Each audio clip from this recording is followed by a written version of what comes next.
안녕하세요. 오늘의 사연 시작합니다. 저는 올해 40살이 된 자영업을 하는 사람입니다. 부모님이 하시던 일을 물려받아 하는 거라 크게 힘들지 않고 수월하게 시작했습니다. 부모님이 하시다가 제가 넘겨받으면서 젊은 층들도 많이 올 수 있도록 리모델링을 하고 나서 매출이 더 오르고 잘 돼서 프랜차이즈도 여러 군데 내고 그랬습니다. 그래서 남들보다는 편하게 사업을 성공했고 금전적 여유의 단맛도 보고 있었어요. 이렇게 여유있고 풍족한 삶을 살고 있지만 남들에게 말 못할 사연이 있어서 글을 적어봅니다. 저는 사업 확장을 하느라 정신이 없었고 아무래도 제 돈을 보고 다가오는 여자들이 많았어서 여자에 대한 불신이 가득해지고 아직 미혼으로 지내고 있습니다. 그런 제가 하필이면 친구놈의 아내와 사랑을 하게 되었습니다. 저는 아무래도 어릴 때부터 부모님이 가게를 하셨기 때문에 학교 일과를 마치면 부모님 가게에 가서 도와드리기 바빴고 친구들이랑 놀 여유가 없었습니다. 그러다 보니 자연스레 친구들과는 거리가 생겼고 그런 저를 놀리고 따돌리는 무리도 생겼습니다. 그 속에서도 저를 챙겨주고 같이 지내준 몇몇 친구놈들이 있는데 그 친구들 덕분에 무사히 학교 생활을 하고 졸업을 했습니다. 그래서 딱히 동창회라든지 이런 곳에 참여를 하지 않았어요. 뭐 동창회 한다고 저한테 연락 오는 사람도 없었고요. 친구들이랑 오랜만에 술 한잔하면서 얘기를 하다가 친구 한 놈이 동창회 얘기를 하더라고요. 이번 주말에 동창회 또 한다던데 이번에는 같이 나가자고요. 됐어, 내가 나가서 뭐하냐, 친한 애들도 없고 누군지도 다 못 알아볼 텐데. 야, 너 이렇게 성공해서 잘 살고 있는데 한번 뽐내러 나가야지. 너 이렇게 잘 사는 거 보면 아주 다들 너한테 들러붙어서 친한 척 할 거야? 그리고 이번에 수희도 나온다는데 안 갈 거야? 너 수희 엄청 좋아했잖아. 아직도 술 취하면 종종 얘기 꺼내는 게 수희잖아. 잘 나가는 사장님 소리 듣고 사는데 성공한 모습 보여줘야지. 진짜 수희 나온대? 모임에 잘 안 나온다더니 웬일이래? 저는 친구의 말에 가고 싶지 않았던 동창회에 가야겠다고 생각했습니다. 제가 어릴 때부터 짝사랑하던 여자였어요.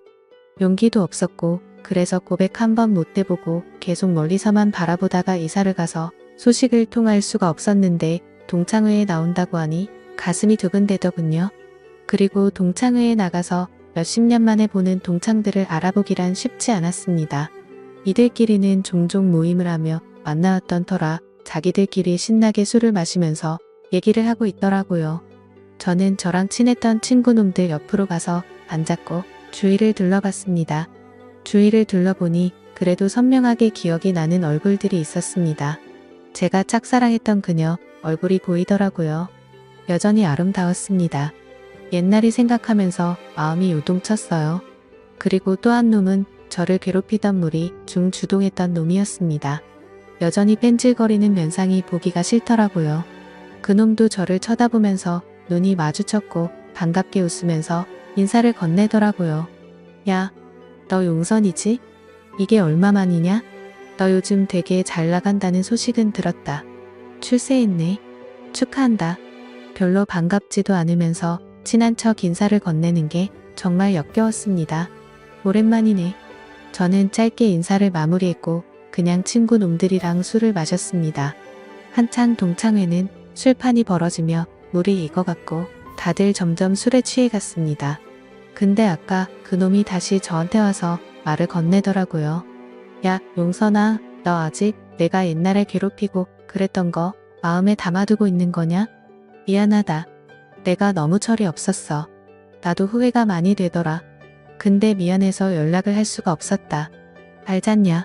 나 형편 안 좋았던 거. 근데 너는 부모님 가게 하시면서 돈도 많이 버시고 너도 맨날 좋은 옷 입고 다니고 잘 사는 게 배 아파서 어린 마음에 그러면 안 되는데 내 열등감이 너를 괴롭히는 걸로 표출됐다. 이제라도 미안하다고 얘기한다고 달라질 건 없겠지만 미안하다는 말은 꼭 하고 싶었다. 진심인지 아닌지는 모르겠지만 그래도 진지하게 사과를 하니 어린 마음에 그럴 수도 있었겠다 생각이 들면서 그냥 마음이 풀어졌습니다. 그래서 저는 괜찮으니까 너무 신경 쓰지 말라고 이야기를 해줬어요. 그렇게 동창회가 끝이 났고 저는 짝사랑하던 그녀에게 역시나 말 한마디 제대로 못 걸러보고 왔습니다. 동창회 이후로 그 친구놈이 저한테 자주 연락을 하더라고요. 잘 들어갔냐부터 시작해 시시콜콜한 얘기를 했습니다. 그러면서 자주 만나서 술이나 한잔 하자고 그러다 보라고요. 종종 만나서 술 마시면서 많이 가까워졌어요. 나이 먹더니 확실히 철이 들기는 했더군요. 술도 같이 먹고 당구도 치러 다니고 스크린 골프도 가끔 치러 가고 그랬습니다. 그러면서 사업은 어떻게 하면 잘할 수 있는 거냐고 묻더라고요. 회사에서 계속 월급쟁이로 있는 것도 힘들고 회사가 점점 어려워져서 언제 그만두게 될지도 모른다고 신세한탄을 했습니다. 딱히 해줄 말은 없었어요. 저도 뭐 부모님이 해오신 거 물려받아 여태 하고 있는 거니까요. 그리고 프랜차이즈를 하나 어떻게 좀 잘해서 내주면 안 되냐는 등 얘기를 하더라고요. 이럴 속셈으로 나를 계속 만나왔던 건가 생각이 들었습니다. 그래서 저는 단호하게 그건 좀 어려울 것 같다고 얘기했습니다. 다른 곳들과 조건은 동일해야 된다고요. 다만 3달 정도 수수료는 안 받겠다고 했습니다. 그러니 됐다고 내 주제에 무슨 사업이냐며 말을 돌리더군요. 그 이후로 연락이 조금 뜸해졌고 저도 일하면서 바쁘게 지내고 있었습니다. 근데 친구놈이 전화가 오더라고요. 영선아, 오늘 와이프랑 너네 가게 가서 저녁 먹으면서 술이나 한잔할까 하는데 너 가게에 있지? 그래 있지. 아무 때나 와. 마감 언제 하지? 마감 시간 가까이 갈게. 문 닫으면 같이 한잔하자. 그래 그럼 오늘 어차피 재료 소진 금방 될 것 같으니까 일찍 문 닫지 뭐 이따 보자. 와이프 데리고 온다길래 식사 메뉴도 조금 더 신경 써서 준비를 해뒀습니다. 평소보다 2시간 정도 마감을 일찍 했어요. 주말이라 손님이 많았고 준비한 재료가 친구 부부한테 제접할 재료를 제외하고는 다른 때보다 빠르게 소진되었습니다. 친구가 와이프를 데리고 왔습니다. 안녕하세요. 처음 뵙겠습니다. 현철이 친구 이영선이라고 합니다. 네, 안녕하세요. 이 사람이 맛있다고 칭찬을 엄청 하더라고요. 내가 홍보 엄청 한다. 매출 오르면 내 덕인 줄 알아? 그래, 고맙다. 이쪽으로 앉아 음식 준비해 줄게. 음식을 준비해 술과 함께 내었습니다. 와, 진짜 맛있네요. 맛있게 드셔주셔서 감사해요. 친구놈은 안 어울리게 착하고 청순해 보이는 와이프를 얻었더군요. 처음 봤을 때 제 첫사랑이랑 이미지가 비슷해서 그런지 마음에 훅 들어왔습니다. 제 이상형에 가까웠어요. 그런데 친구놈은 역시나 옛날 버릇을 아직 다 못 고쳤는지 와이프 앞이라고 그러는 건지 와이프한테 허세를 부리고 약간 막대하는 게 보였습니다. 친구 와이프는 모든 게 익숙하다는 듯이 제 눈치만 슬슬 보면서 멋쩍게 웃었어요. 같이 술을 한참 마시고 있는데 얘기를 하다가 와이프가 말실수라도 하면 머리를 밀치면서 무시를 한다거나 눈살이 찌푸려지는 행동을 많이 하더라고요. 저는 그럴 때마다 많이 취한 것 같다. 그래도 와이프 머리를 그렇게 밀치고 그러면 안 되지 하면서 얘기를 하기도 하고 계속해서 이야기 화제를 돌리고 그랬습니다. 친구놈은 계속 사업 관련 얘기를 했고 저는 그냥 들어주며 술을 따라줬어요. 그냥 빨리 취하게 해서 집에 보내고 싶었습니다. 취하니까 더 얘기를 하고 싶지 않은 타입이더라고요. 친구놈한테 술을 따라주면서 얘기를 듣는 와중에도 제 시선은 친구놈 와이프한테 갔습니다. 그러면서 속으로는 계속 생각했어요. 어쩌다가 저런 놈을 만나서 고생을 하고 있지, 너무 안타깝다는 생각이 들더라고요. 그런 제 시선이 느껴졌는지 친구놈 와이프는 살짝 슬픈 미소를 지었습니다. 친구놈은 술에 취했는지 와이프를 굉장히 깎아내리듯이 말을 하더라고요. 내가 암만 돈을 벌어오면 뭐하냐? 집에 이런 식충이가 있는데 몸이 약해 빠져서 나가서 일도 제대로 못하고 그렇다고 남편 대접을 잘해주는 것도 아니고 이건 뭐 산전을 모시고 사는 것 같다니까. 너는 결혼 안 한 게 축복인 줄 알아라. 야, 너 취했다. 할 말이 있고 못할 말이 있지. 그만해.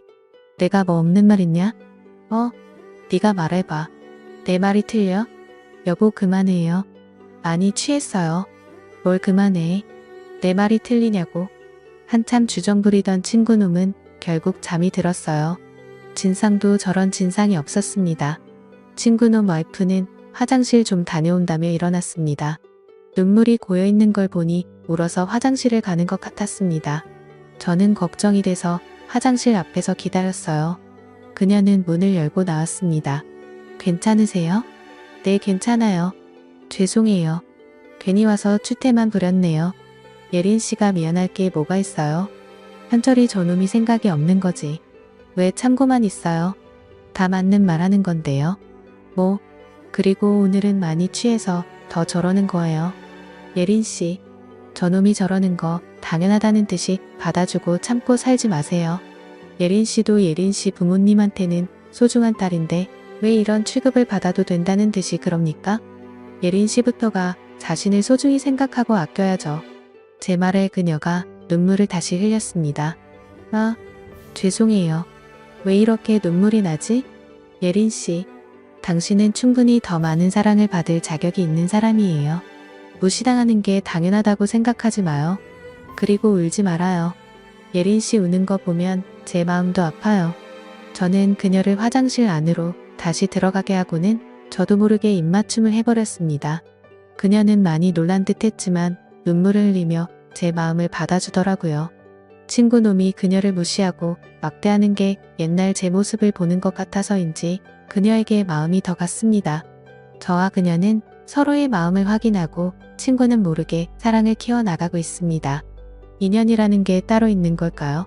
정말 그날 처음 봤고 만난 지 불과 2시간밖에 되지 않았는데 저는 이 여자한테 빠졌습니다. 이제는 제가 지켜주고 싶어요. 더 이상 무시받지 않게 제가 행복하게 해주고 싶어요. 하루는 그녀가 그러더군요. 누군가에게 이렇게 사랑받는 느낌을 받은 게 얼마만인지 모르겠다고요. 그동안 많이 힘들었다는 게 느껴졌습니다. 제 바람은 하루 빨리 친구와 이혼을 하고 그녀가 제게 왔으면 하는데 잘하고 있는 거겠죠?